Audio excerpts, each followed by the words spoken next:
Okay, so I'm going to show you guys how to save versions.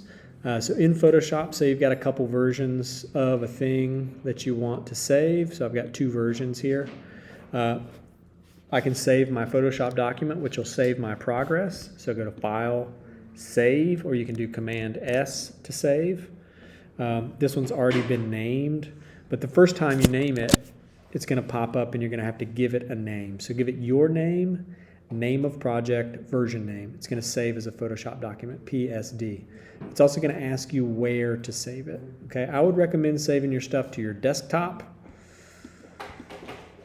That way you can find it. It's just the easiest place to find things, and then deleting things off your desktop whenever you're done with them.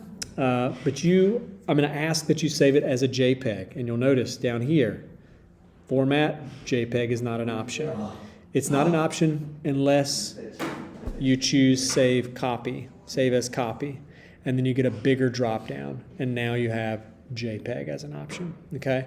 And that changed the name of my file. I'm going to change it to the desktop right here. Boom, just like that. It's asking me about the image quality.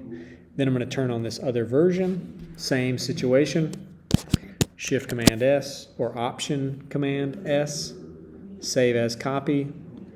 Choose a JPEG.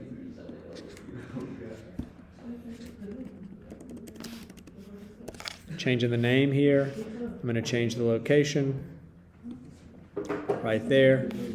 And then I've got, where are those pictures? I've got the 2 versions that I just saved on my desktop somewhere.